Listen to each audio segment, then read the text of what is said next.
네, 오늘 오전 국회 의원회관에서 열린 상임 전국위는 1시간 반여 만에 끝났습니다. 서병수 상임 전국위 의장이 회의 결과를 브리핑했는데 먼저 들어보시죠.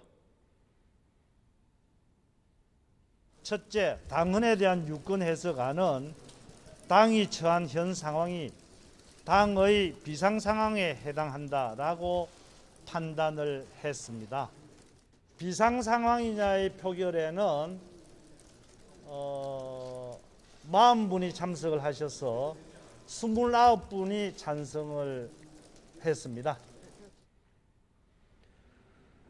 네, 그러니까 당이 비대위를 꾸리기 위한 전제 조건인 비상 상황에 해당한다고 유권 해석을 한 겁니다.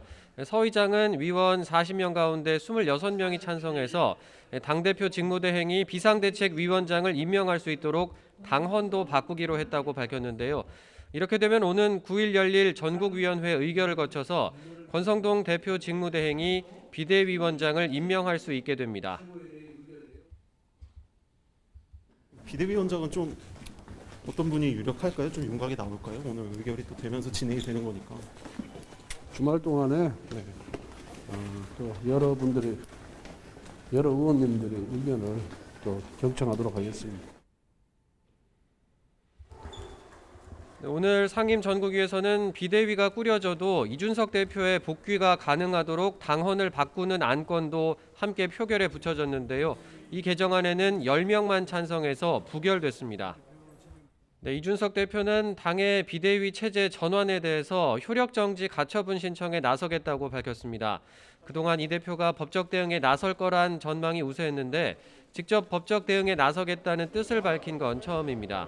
이 대표는 법적 대응을 기점으로 그동안 해온 장외 자맹 행보를 끝내고 기자회견 등 다시 공식 석상에 나설 것으로 보입니다. 최근 이 대표는 당의 비대위 전환 움직임에 반발하면서 윤석열 대통령을 직접 비판하는 목소리도 내고 있습니다.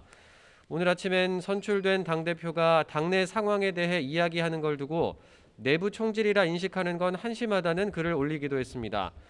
또 이른바 윤핵관 핵심이라는 사람은 2017년 대통령 선거에서 3명의 후보를 밀었던 삼성 간호라며 위기가 오면 가장 먼저 도망갈 거라고도 썼습니다. 삼성 간호는 성이 셋인 노비라는 뜻으로 삼국지에서 여포가 양아버지 3명을 섬겼던 것을 비하하는 말인데 정치권에선 이 대표가 장제원 의원을 겨냥한 것 아니냐는 해석이 나오기도 했습니다.